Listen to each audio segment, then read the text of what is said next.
Mapagpalang araw po sa inyong lahat, mga kapwa ko po pasahero. Ako po ay magbabahagi lamang po ng salita ng Panginoon. Huwag po kayo mag-alala po. Hindi mo naman po ako manghihingi ng pera kung anumang mga bagay na meron po sa inyo. Hindi rin po ako mamimigay ng sobre para po manghingi po ng donasyon. Hindi po. Ibabahagi ko lang po ang salita ng Panginoon sa lahat po na may pandinig. Amen. Sa Diyos ang papuri at pasasalamat. Habang nagtatraffic po tayo, pakinggan po natin ang salita ng Diyos. Amen po. Praise be to God. So, ngayon po, ako po ay ginakasangkapan lamang ng ating mahal na Panginoon para po ibahagi po ang kanyang banal na salita. Wala po itong bayad. Hindi ko po ito magagawa na ganang akin lamang. Amen. Dahil hindi ko po kinakahiya ang salita ng ating Panginoon. Amen. Dahil kung sino po ang sumasampalataya at nakikinig, siya po ang maliligtas. Ayon po yan sa Roma chapter 1 verse 16. Amen. So, yamang tayo ay binigyan ni God ng dalawang tainga, mga kaibigan, mga kapwa ko po pasahero. Binigyan tayo ni God ng dalawang tainga upang makinig.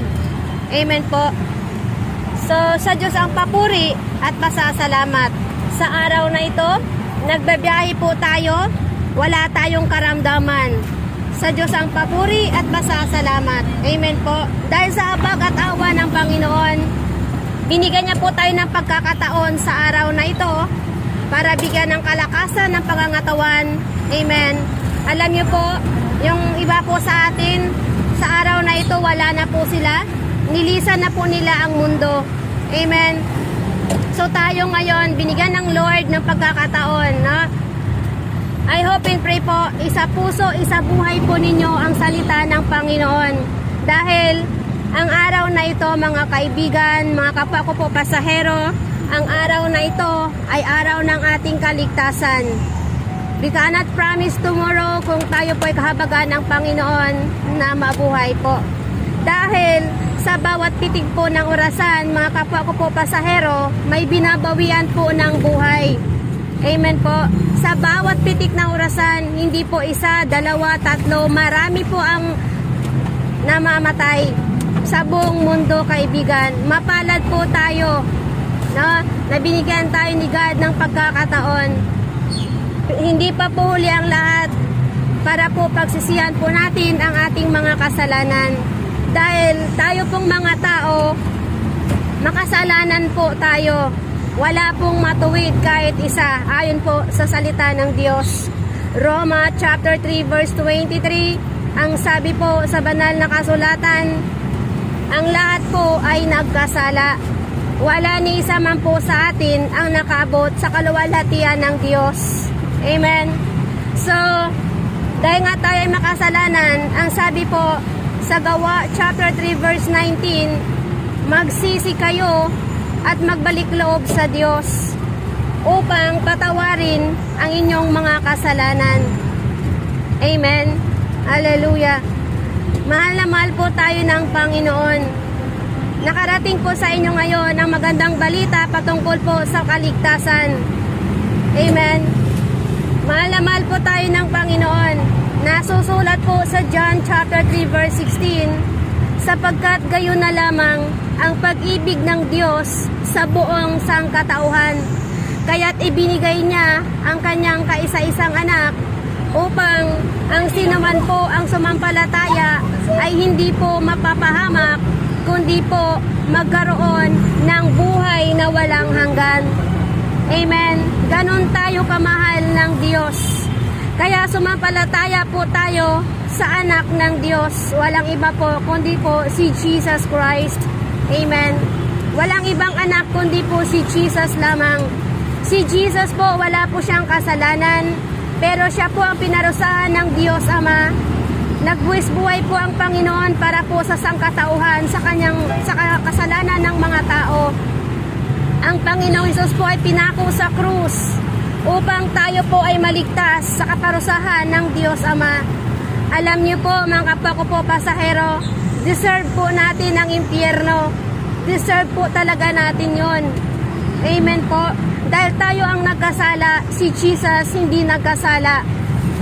Dahil po sa pagmamahal ng Panginoong Hesus, tinubos niya po tayo. Tumulo ang banal na dugo ng Panginoon sa krus ng Kalbaryo para tayo maligtas. Tayo pong mga tao, mahal na mahal po tayo ng Panginoon. 100% po mahal tayo ng Diyos. Pero po ang kasalanan, hindi po niya ito minahal, mga kaibigan. Bagkos, kanya po itong pinarusahan. Kaya po, ang sabi po ng Panginoon sa Mateo chapter 4 verse 17, repent for the kingdom of heaven is at hand. Magsisi kayo at magbalik loob sa Diyos sapagkat malapit na siyang darating, mga kaibigan. Alam niyo po, nasusulat po sa John chapter 3 verse 36, ang sumasampalataya sa anak ng Diyos ay magkaroon ng buhay na walang hanggan.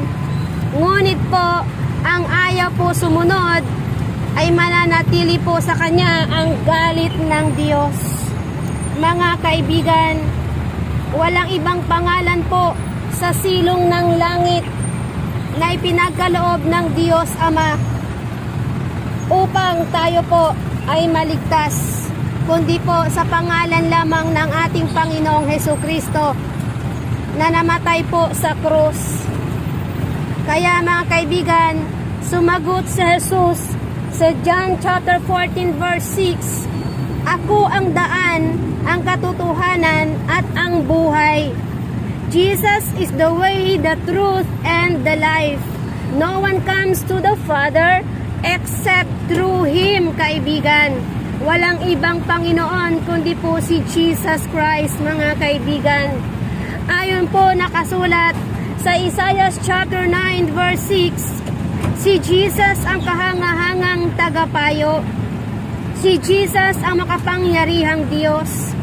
Si Jesus ang prinsipe ng kapayapaan. Ang Panginoong Hesus po ang dakilang manggagamot at siya po ang walang hanggang Ama. Kaya sumampalataya po tayo sa Panginoong Hesukristo, mga kaibigan. Alam niyo po, kung nais po natin ang buhay na walang hanggan, pagsumikapan po natin na ang ating kaligtasan ay ganap at may paggalang at pag-ibig sa ating Panginoon. Nasusulat po yan sa Pilipos chapter 2 verse 12, kaibigan. Kung nais natin ng kaligtasan, kung nais natin ang buhay na walang hanggan. Amen po. Alam niyo po, mga kapwa ko po pasahero, dalawa lang po ang ating pupuntahan, impyerno o langit. Mamili ka na lamang po. It's your choice. Amen po. Kung nais natin ang buhay na walang hanggan, sundin po natin ang utos ng Panginoon. Amen po.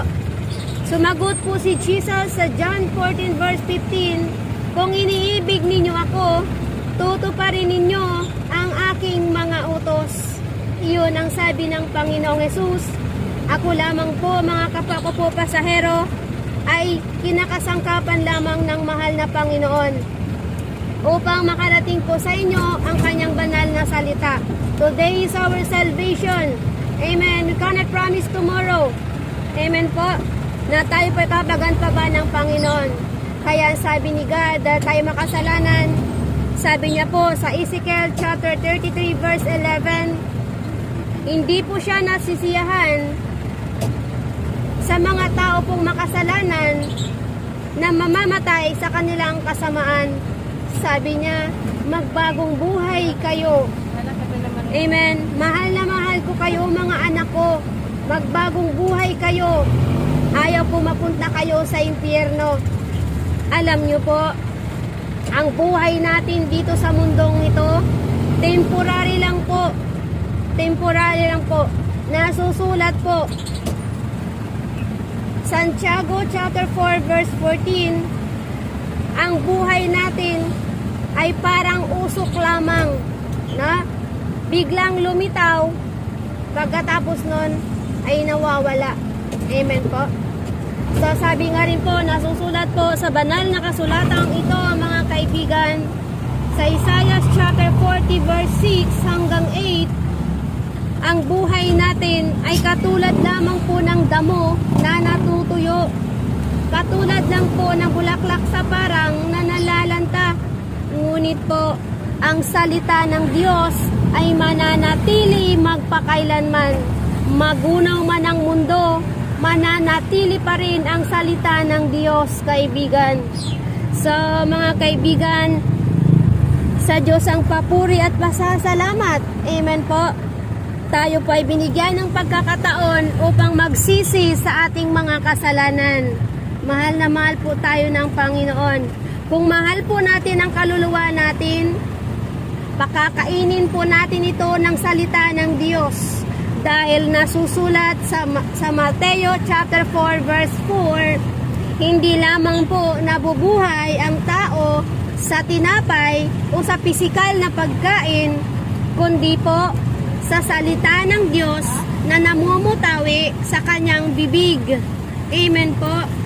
Tayo po, binigyan po tayo ng Panginoon ng kalakasan ng pangatawan, ng pagkaing pisikal. Kumakain po tayo ng umaga, tanghali, gabi, may merienda pa, may midnight snack pa. Pero po, ang kaluluwa natin, hindi natin pinapakain ng salita ng Diyos. Alam niyo po mga kaibigan, walang kabuluhan. Nasusulat po yan sa Mga Ngaral chapter 1 verse 2. 3 beses sinabi doon, walang kabuluhan. Napakawalang kabuluhan, walang kabuluhan. Kapag wala po tayong Jesus sa buhay natin, kaibigan, tiyak mapapahamak po ang kaluluwa natin. Nag-iisa lamang po ang kaluluwa natin mga kaibigan ko. Wala pong reserba. Nag-iisa lang po yan. Kaya papakainin po natin ang salita ng Diyos sa pamamagitan po ng pagbabasa ng banal na kasulatan. Amen po. Nasusulat po sa Joshua chapter 1 verse 8, ang sabi po dito, huwag mong kaligtaang basahin ang aklat ng kautusan, pagbulay-bulayan mo ito araw at gabi. So mga kaibigan, meditate the word of God day and night kung nais natin ng buhay na walang hanggan. Isa puso, isa isip po natin ang salita ng Diyos.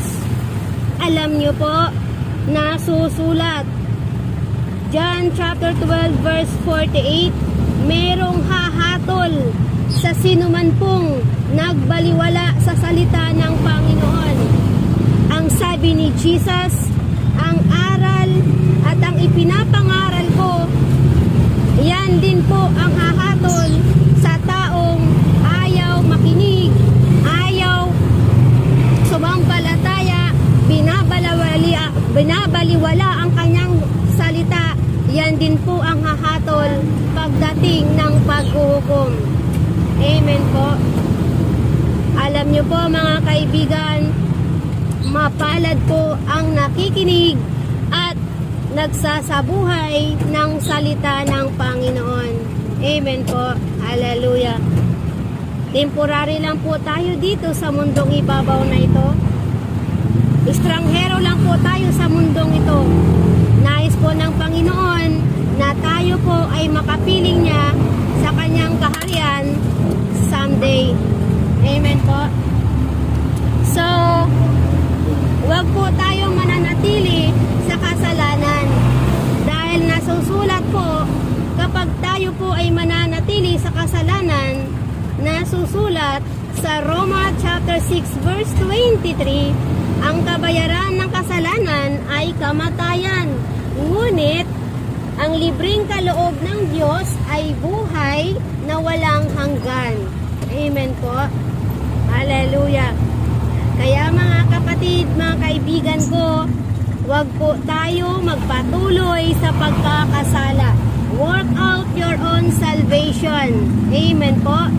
Dahil nasusulat po sa Hebreo chapter 9 verse 27, itinakda po ang tao na minsan lamang mamatay pagkatapos paghukom na po. Amen po. So, sumampalataya po tayo sa ating Panginoong Jesucristo na siya po ang anak ng Diyos. Amen po. So, mga kaibigan, nasusulat po sa Revelation chapter 22 verse 13, sumagot si Jesus, sinabi niya, "Ako ang Alpha at Omega, ako ang simula at wakas. Ako ang una at huli. Mapalad ang naglilinis ng kanyang kasuotan." Amen.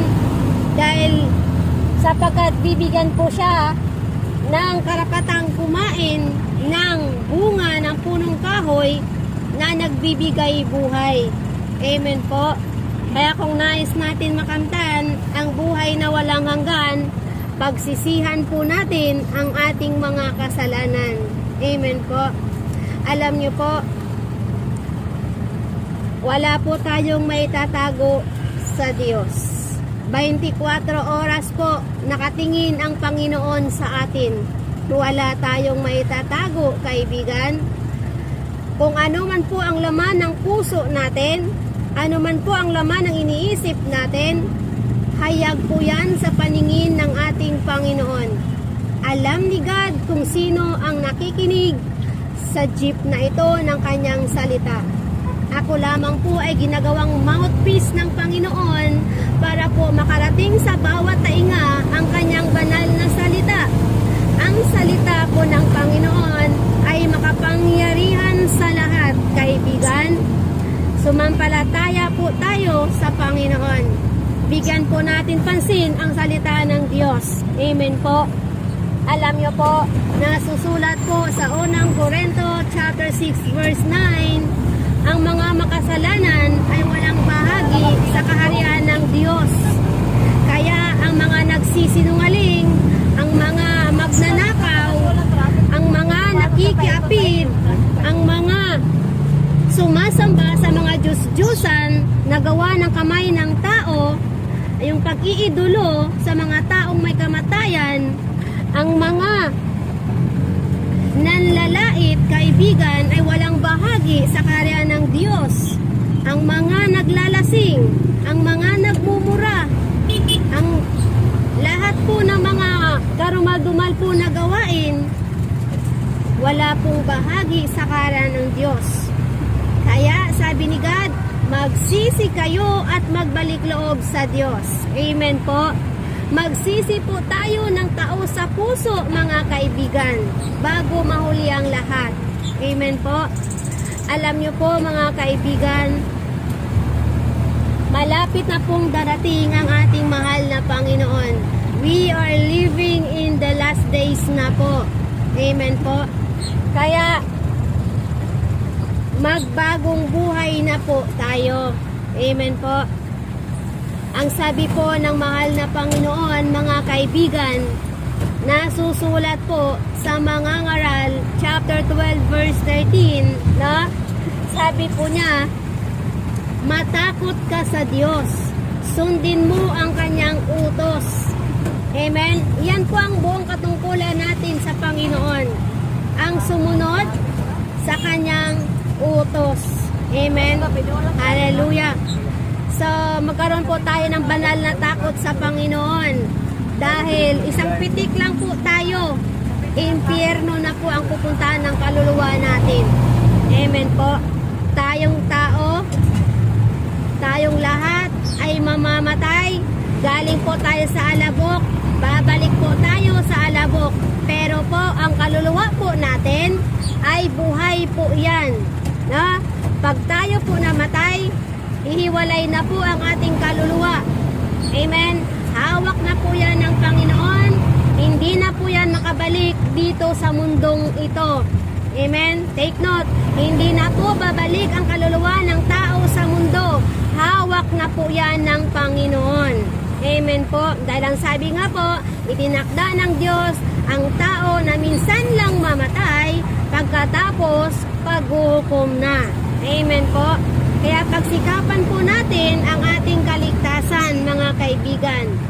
So, ilang taon na po tayo sa mundong ito na nagpapagal, na binibigyan ng Panginoon ng pagkakataon na mabuhay.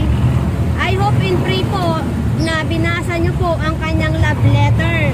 Walang iba po ang Biblia. Amen po. Dahil itong Biblia na to, ito po ang salita ng Panginoon. Amen po. Nandito po ang lahat ng impormasyon ng Panginoon kung paano po tayo maligtas, mga kaibigan. Dahil kung ganang atin lamang po, hindi natin maliligtas ang ating kaluluwa. Hindi rin po tayo ililigtas ng ating relihiyon. Hindi tayo ililigtas ng mga pari, ng mga pastor, o sino ba mang tao. Hindi po tayo nila maliligtas. Kundi po ang isa lang po ang makapagligtas sa atin. Walang iba po ang ating Panginoong Jesucristo kung kayo po ay sumampalataya sa Kanya.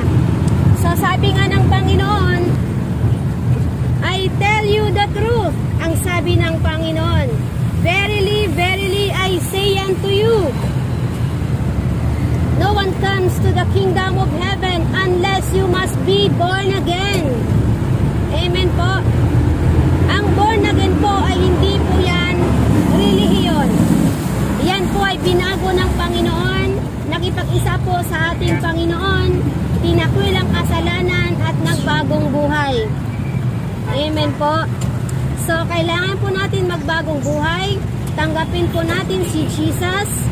Magsisi po tayo sa ating mga kasalanang nagawa. Amen po. Alam nyo po, kapag patuloy tayo sa pagkakasala, walang repentance. Anong sabi po sa Revelation 21:8? Itatapon po ang mga kaluluwa doon sa lumalagablab na apoy. Yun po ang pangalawang kamatayan, kaibigan. No? So mga kaibigan, sumampalataya po tayo sa ating Panginoon. Amen po. Praise be to God. Kung nais natin ang buhay na walang hanggan, hindi po sapat ang pumasok ka lang sa church. Hindi po sapat ang simba-simba lang kahit araw-araw ka na sa simbahan. Kung hindi mo naman po isinasapuso, isinasabuhay ang salita ng Panginoon, useless lang po yan. Na? Useless po ang simba-simba mo kung hindi po ikaw nagbabasa ng Biblia. Kung hindi mo po ina-apply sa sarili mo. Walang kwenta po yun. Kaya kailangan po natin basahin ang Bible. Amen po. So, ngayon po mga kaibigan, inaanyayahan ko po nawa kayo na tayo po ay mananalangin, no? Dahil nasusulat nga po sa Lucas 15 verse 10, may isa po na kaluluwa na nagbalik loob sa Diyos, taos puso po magsisi sa kanyang kasalanan, libo-libong anghel po ang nagkaroon ng kagalakan sa langit. Amen po. So, sinabi nga rin po sa unang Juan, chapter 1, verse 9, mga kaibigan, kung ipapahayag po ng iyong labi ang iyong mga kasalanan at taos puso ka pong nagsisisi at magbalik loob sa Panginoon, ikaw ay maliligtas. Lilinisin ka ng Panginoon sapagkat po ang Panginoon ay matuwid. Amen? Nasusulat na din sa Roma chapter 10 verse 9, kung ipapahayag mo po ng iyong labi na ang Panginoong Hesukristo ay Panginoon, siya po ay namatay at muling binuhay ng Diyos Ama, at ikaw po ay sumampalataya, mga kaibigan, maliligtas ka po dahil ang araw na ito ay araw ng ating kaligtasan. Amen po. Sa Diyos ang papuri at pasasalamat. Hallelujah. So, ngayon po, tayo po ay mananalangin. Halinawa po, tanggapin niyo po si Jesus na inyong Panginoon at tagapagligtas. Amen. Ang sumunod, sa Diyos ang papuri at pasasalamat. Ang ayaw sumunod, natanggap na ninyo ang inyong gantimpala. So ngayon, inaanyayahan ko po kayo na tayo po ay mananalangin bago po ako bababa. Amen po. Hallelujah. Ipikit po natin ang ating mata. Iyuko po natin ang ating ulo at ilagay po natin ang presensya natin sa Panginoon dahil nakikinig po ang Diyos. May isa man po o dalawang nagatipon-tipon ayon sa kanyang pangalan ay nandirito siya sa ating kalagitnaan. So tayo po ay mananalangin.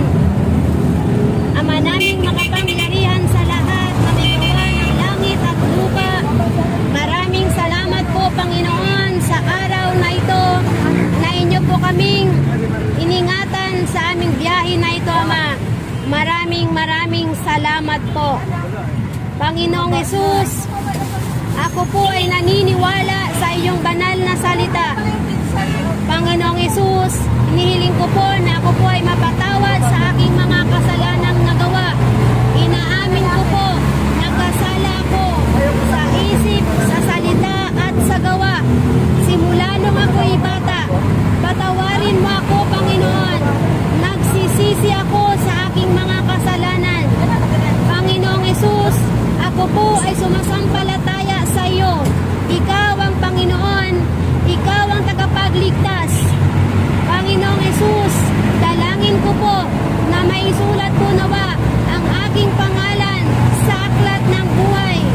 Panginoong Hesus, pinapatawad ko na po ang mga nagkasala sa akin. Panginoong Hesus, tingin mo po ang aking kahilingan at panalangin sa pangalan ni Jesus. Amen.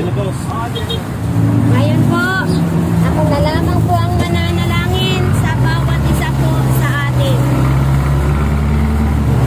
Ama naming makapangyarihan, dakilang Ama, dalangin ko po Panginoon sa mga sumunod po sa panalangin na ito.